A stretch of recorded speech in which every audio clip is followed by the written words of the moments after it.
ọmọ tuntun wọlé mi máa jèrè owó ọmọ pẹ́ lálàáfíà ó bàbá jẹ́ kó wọlé mi ò gbà mí jẹ́ kọ́lá wọlé mi ò. àmì ní kẹ́ ẹ ṣe gbogbo bí tẹ́ bá ti ń gbórin yìí tẹ́ ti gbọ́ dípọ̀ tó dípọ̀ tó ti dolóògbé ṣùgbọ́n tó nílò ẹ̀sẹ̀ bá lòun ò fi gbámọ́ èyí tó ti fi sílẹ̀ náà ó ń dún pé kówó wọlé gbogbo wa kájé wọlé gbogbo wa láṣẹ Èdùmàrè èyí tí ṣe ọjọ́ àánú kárà ànúgbà kí gbogbo eléyìí kó wọlé ire gbogbo ọ̀bà ṣàìbọ̀ àwa ò ire gbogbo torí tá a bá domi sórí abẹ́sẹ̀ wá ire gbogbo mọ̀mọ́ bá mi wá ò ire gbogbo bẹ́yìn náà ṣe sọ ẹ̀ náà ní kẹ́ máa sọ lówùrọ̀ tòní ìpè kiri gbogbo kó wá gbogbo àrí láṣẹ Èdùmàrè ẹ kú ojúmọ́ ẹ kú ojú ọmọ bí gbogbo jẹ́ ti ń gbọ́ àjákèjádò gbogbo àgbálá ayé la fi ń kíyín gbogbo ẹ̀yin tiwa ní ìpínlẹ̀ Ògùn ìkànnì tá a bọ́ sí náà ló ń jẹ́ Rock City 101.9 FM tí kàlẹ́ sílùú Abẹ́òkúta ohùn ará ìlú lórí ètò yìí ètò ìròyìn àkàkàtàn pẹ̀lú ọ̀rẹ́ yín èèyàn yín pàdé yín Alábíàdé ló ń kí lójúmọ́ tòní ẹ mú kẹlẹ̀ kẹjẹ ká omi tá a tún fẹ́ yà sí lówùúrọ̀ òní lórí àwọn ìròyìn tí ó ń fẹjú kẹ̀kẹ́. ìròyìn àkọ́bù tó dàbí òkèlè àkọ́kọ́ tí ó gbọ́dọ̀ ráwọn ọbẹ̀ ló ní ṣe pẹ̀lú àwọn ọ̀rọ̀ kan tó jáde lẹ́nu ẹni tó ti gbàgbọ́ jẹ́ aláṣẹ orílẹ̀-èdè Nàìjíríà oníṣẹ́ rí àwọn ọ̀rọ̀ àlùfàǹṣá àwọn ìròyìn ayédèrú àti àwọn ìròyìn tó máa ń fi kún ìròyìn òun gangan ló ń dẹ́rù bá orílẹ̀-èdè Nàìjíríà pàápàá jùlọ ètò ìṣèjọba àwarawa o Jonathan ló sọ eléyìí ní mímọ̀ òun ni a gbọ́dọ̀ ṣe àtúnṣe sí gbogbo àwọn ẹgbẹ́ òṣèlú Boss Mustapha lòun náà sọ eléyìí jáde o ìròyìn ló ń kà báyìí pé ṣé gbogbo àwọn ọ̀rọ̀ àlùfàǹṣá àwọn ìròyìn ẹlẹ́jẹ̀ àti àwọn ìròyìn tó jẹ́ pé àáfìkan mú kan ni o ó ní àwọn gangan ló dàbí ìjayà àti ohun tó ń dá ẹ̀rù bá ètò ìṣèjọba àwarawa lórílẹ̀‐èdè Nàìjíríà tó sì jẹ́ pé gbogbo ẹnikẹ́ni tí ó bá ń lọ́wọ́ sírú àwọn nǹkan báyìí ó yẹ kán bu ẹni náà so ni o nítorí pé òun gangan ní ẹ̀rù tó jẹ́ pé àfi bí ìbọn ni o ó sọ eléyìí mímọ̀ lánàá tí ṣe ọjọ́ ìṣẹ́gun nílùú Àbújá níbi tí wọ́n ti ṣe ayẹyẹ kan ìyẹn àkójọpọ̀ tí wọ́n pè ní Goodluck Jonathan Foundation 2022 lórí àlàáfíà ni wọ́n ti pẹ̀lú àkórí kan tó pè pé kíkọ́ orílẹ̀-èdè ojúṣe ètò ìdìbò tó lọ lálàáfíà nínú ìlú tó jẹ́ pé ẹlẹ́yàmẹ̀yà ló kún bẹ́ẹ̀ ìròyìn yẹn pọ̀ lọ́lọ́kan òjọ̀kan o bákan náà ni ìròyìn náà tún jágò ní mímọ̀ ìpè Jonathan ṣe rí bí mo ṣe gbà àti ìpè tí mo pè lọ́dún 2015 pé kí aláṣẹ Muhammadu Buhari máa bọ̀ ó ní ìpinnu mi kọ́ o ìpinnu láti dóòlà ẹ̀mí orílẹ̀-èdè Nàìjíríà ni o ó ní gbogbo ẹ̀yin tí ẹ bá fẹ́ ṣòṣèlú ẹ kọ́kọ́ ronú nípa ìṣọ̀kan orílẹ̀-èdè Nàìjíríà ṣáájú ìlépa yín Abdulsalami ìyẹn náà tó ti gbàkúrí jẹ́ aláṣẹ orílẹ̀-èdè Nàìjíríà ló ń rọ gbogbo olóṣèlú pátá ó ní ẹgbẹ́ orílẹ̀-èdè Nàìjíríà sórí ìpinnu yín àti èròǹgbà yín o Mustapha náà ló tún sọ pé ẹ̀rí àwọn òṣèlú àti àwọn olóṣèlú kan ibi tí wọ́n dojú ọ̀nà kan wọn ò dojú ọ̀nà kan bí tí wọ́n kàn kọ́ o torí àwọn ìkojú àti ìgbènijà tá a níjò inú ẹgbẹ́ òṣèlú gangan ló wà ó ní àwọn ọmọ orílẹ̀-èdè Nàìjíríà wọ́n ṣẹ̀rù bá àwọn ọ̀tọ̀kùlú kọ̀ọ̀kan o nínú ètò òṣèlú lọ́dún 2023 Ọbaṣẹ́kì ló ń kìlọ̀ wọ́n ní ìròyìn wọ̀nyí náà ló kójọpọ̀ nínú ìpàdé àná yìí náà ni o èyí tí wọ́n gbé kalẹ̀ fún Jonathan ìyẹn tó gbàkúrí jẹ́ aláṣẹ orílẹ̀-èdè Nàìjíríà Goodluck Jonathan níbi tó ti ń sọ pé ṣé ẹ rí àwọn ìpè tí mo pè fún ẹni tá a jọ díje dupò lọ́dún 2015 ìyẹn Muhammadu Buhari ó ní kì í ṣe pé ó dùn mọ́ mi nínú ṣùgbọ́n ìgbìmọ̀ àti èròǹgbà ọ̀pọ̀lọpọ̀ àwọn ènìyàn ni o láti dóòlà ẹ̀mí orílẹ̀-èdè Nàìjíríà lórí ohun tó ń ṣẹlẹ̀ ibi tí Jonathan tó ní sọ̀rọ̀ níbi ìpàdé alálàáfíà ọdún 2022 èyí tí wọ́n ṣe ní ìlú Àbújá níbi tí àwọn ààrẹ tẹ́lẹ̀ ni wọ́n ti ń sọ bẹ́ẹ̀ ni wọ́n kìlọ̀ fún gbogbo àwọn olóṣèlú àgbààgbà ìpè ẹ wò ó ẹ tẹ̀ jẹ́jẹ́ ò torí ilẹ̀ ń yọ̀ ṣe rí gbogbo ẹ̀yin tẹ́ fẹ́ ṣètò ìdìbò ọdún 2023 ẹ ṣọ́ra ni o torí orílẹ̀-èdè Nàìjíríà la gbọ́dọ̀ kọ́kọ́ gbé sọ́kàn ká tó máa sọ̀rọ̀ nípa ìlépa ẹni o ìròyìn yẹn ó pọ̀ lọ́lọ́pọ̀ òjọ̀kan o eléyìí náà ló tún jẹ́ kó di mímọ̀ ìpẹ́ tó jẹ́ aláṣẹ àjọ àwọn kìrìsìtẹ́nì lórílẹ̀‐èdè Nàìjíríà CAN ló ti ń ṣe ìkìlọ̀ fún àwọn ìwàásù tó jẹ́ pé ó ń túnika ó sì ń dani lọ́pọ̀ rú wọn ni tó jẹ́ aláṣẹ àjọ Christian Association of Nigeria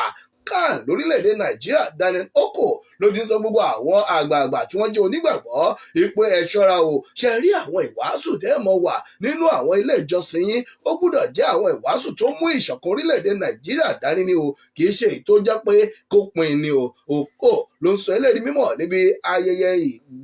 ìjókòó kan tí wọ́n ṣe ní ìpínlẹ̀ Èkó fún lánàá ló ti ní ẹ wo ọ̀rọ̀ ẹnu yín ìwàásù ẹnu yín ẹ jẹ́ kó mú àlàáfíà bá ìṣọ̀kan orílẹ̀-èdè Nàìjíríà kì í ṣe ètò máa pín yẹ́lẹyẹ̀lẹ.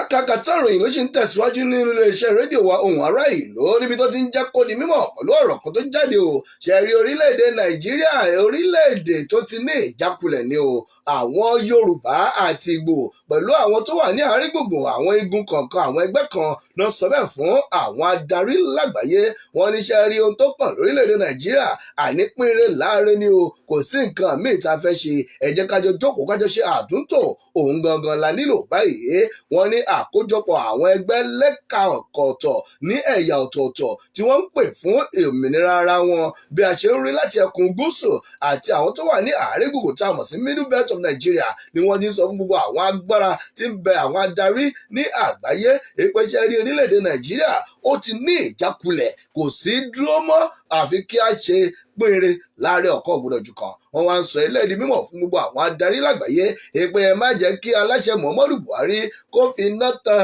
kó fi ẹ̀kọ́ pò yín lómi ọbẹ̀ jẹ́ o ẹ má jẹ́ kó fi àkàrà ńlá kó fi kó ẹ̀kọ́ lọ́wọ́ yín àti mọ́ínmọ́ín oníṣẹ́ rí ẹ má jẹ́ kó fi ọ̀rọ̀ dúdú kó fi tàn yín jẹ tó bá ti bẹ̀rẹ̀ sí ní ṣe ọ̀rọ̀ tó fẹ́ sọ o níbi ìpàdé àpapọ̀ ti àjọ ìṣọ̀kan àgbáyé ìyẹn ẹlẹ́ẹ̀kẹtàdínní ọgọ́rin irú ẹ̀ ìyẹn 77th edition ìyẹn ti United Nations General Assembly èyí tí ó wáyé lónìí gangan ní ìlú New York ní orílẹ̀-èdè Amẹ́ríkà ẹ má jẹ́ kó fi búrẹ́dì kó yín lómi ọbẹ̀ orílẹ̀-èdè Nàìjíríà ti jákulẹ̀ ńṣe ni ká pín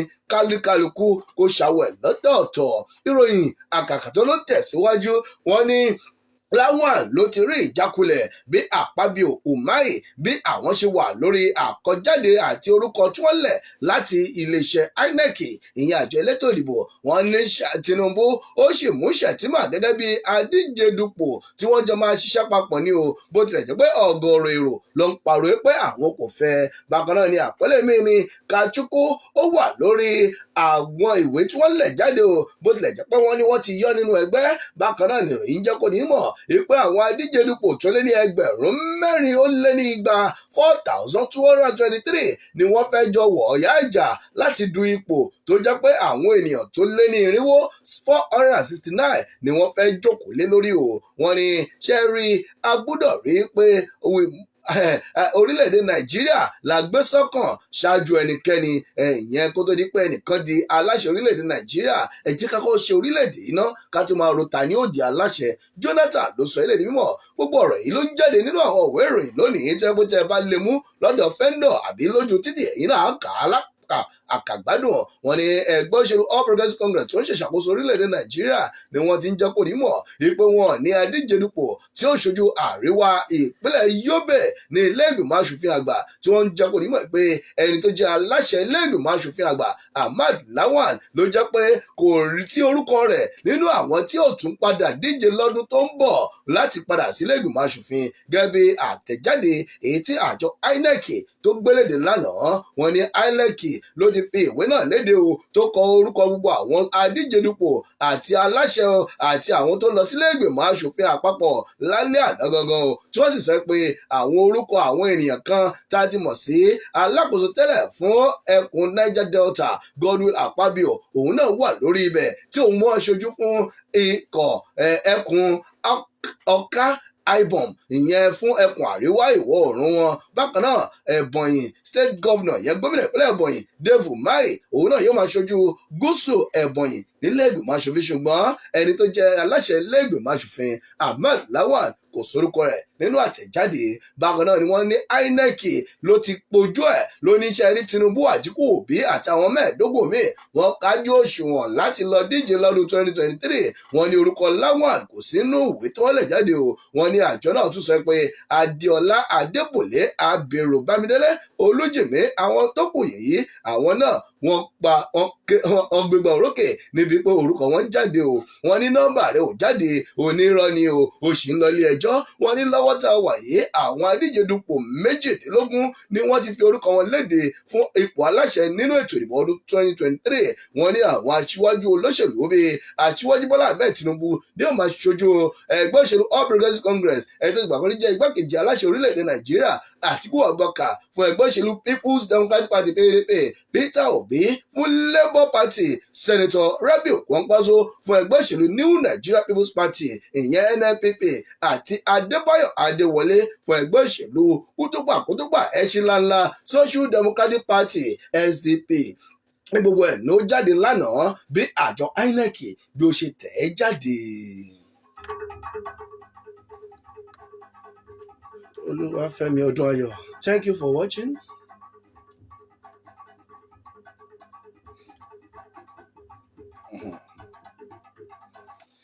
Ìròyìn eléyìí ní kọ́mọ́nkébé ni o, wọ́n ní kò sí orílẹ̀-èdè tó lè dàgbà kọjá ibi tí ètò ẹ̀kọ́ wọn bá dúró sí o. Aláṣẹ Muhammadu Buhari, ìròyìn panilẹ́rìn-ín ìpè aláṣẹ Muhammadu Buhari tó jẹ́ pé lábẹ́ ìṣàkóso ẹ̀ tó jẹ́ pé àjọ ASUU ti wà ní ìyanṣẹ́lódì ó lé ní oṣù méje ó lọ sóṣù mẹ́jọ báyìí ní bàbá ti sọ̀rọ̀ yìí jáde o. Ó ní wọ́n nílò àfọwọ́sowọ́pọ̀ àwọn ẹ̀ka láti ṣiṣẹ́ pọ̀ láti ṣe àtúnṣe sí ọ̀rọ̀ ètò ẹ̀kọ́ lórílẹ̀-èdè Nàìjíríà àti lágbàáyé. Ó ń sọ eléyìí mímọ̀ lórí àjọ ASUU èyí tí wọ́n ti wà ní ìyanṣẹ́lódì láti bí oṣù mẹ́jọ àti bí ìjọba àpapọ̀ bí wọ́n ṣe kùnà láti mú gbogbo àwọn ìlérí àti àdéhùn wọn ṣe. Wọ́n ní ẹ wò ó àgàn ni o, kò ṣeé dágbé fún ìjọba àpapọ̀. Bákan náà nìròyìn lè ń jẹ́ kó rí mọ̀ pé ìyàwó ọmọkùnrin Buhari ló ti gbégbá orókè ní ilé ẹ̀kọ́ fásitì kan ní orílẹ̀-èdè United Kingdom. Wọ́n ní bó tilẹ̀ jẹ́ pé àjọ ASUU wà nílé o táwọn ọmọ orílẹ̀-èdè Nàìjíríà ò rí ilé ẹ̀kọ́ lọ, ṣùgbọ́n ẹni tó jẹ́ ìyàwó ọmọ Buhari tó jẹ́ Zara B. Buhari ni ó ti kàwé gboyè tí ó sì ṣetán pẹ̀lú ìwé ẹ̀kọ́ àmì ẹ̀yẹ tó ṣe dáadáa jùlọ tá a mọ̀ sí first class nínú ẹ̀kọ́ kan tó ń pè ní architectural science láti ilé ẹ̀kọ́ fásitì tó ń bẹ ní United Kingdom. Zara tó jẹ́ pé òun gangan ni ọmọbìnrin ọba Emir of Bichi tí wọ́n pè ní Nasiru Ado Bayero tó sì jẹ́ pé ìyàwó ọmọkùnrin kan ṣoṣo tí aláṣẹ Muhammadu Buhari èyí tó ní Gbajabiamila ló fi ń dáwọn èèyàn lójú pé ìjọba àpapọ̀ yóò wá ìyanjú sí gbogbo wàhálà tó ń bẹ láàrin àwọn àti ASUU, àwọn ò wá ìyanjú sí o. Oṣodẹkẹ ló fi ẹ̀sùn kọ ìjọba àpapọ̀ yìí pé ohun tó fẹ́ ṣe ni pé kó fìyà jẹ àwọn olùkọ́ni o, yàtọ̀ sí kó wá ohun tí ò jẹ́ àyanjú sí gbogbo ọ̀rọ̀ ASUU. Fẹ́mi Gbajabiamila ló sọ pé ṣé rí gbogbo ohun tó ń ṣẹlẹ̀ báyìí àfi ká jókòó ká wá ìyanjú sí torí gbogbo ẹ̀ kò lè lọ bó ṣe ń lọ yìí. Adúpẹ́lẹ́ gbogbo ẹ̀yin tẹ́ bá wa dá sí AKAAKATAN ìròyìn náà ni níkànnì tá a wà ohùn ará ìlú ní Rock City 101.9 FM. Àkọlé lẹ́yìn ló ní Muslim tíkẹ́ẹ̀tì. Ẹni tó ti gbà wọ́n jẹ́ adarí ilé ìgbìmọ̀ aṣojú-ṣòfin Dogara ló ń kìlọ̀ fún àwọn onígbàgbọ́ ẹ̀ má tẹ̀ka fún Tinubu lọ́dún 2023. Ṣé bẹ́ẹ̀ ló máa rí àìbẹ́ẹ̀kọ́ ìgbà tó bá lọ́dún 2023 àmọ́ bó ṣe ń lọ. ALABIADE ló ti mú wá sétí ìgbọ́yín ní ráńpẹ́ láṣẹ Èdùmàrè. Ìpàdé wa tún di lọ́sàn-án láṣẹ Èdùmàrè. A tún máa pàdé lọ́la o lórí AKAAKATAN ìròyìn àti Gbangbala wa. Ẹ wò ó ẹ yáṣẹ́ o ènìyàn san wá ire lójú gbogbo wa máa rí. Well done, bro. Thank you so much. Angel ọ̀rẹ́ mi Angel Ajayi Family FM. Thank you so much. Kindly help us to share it.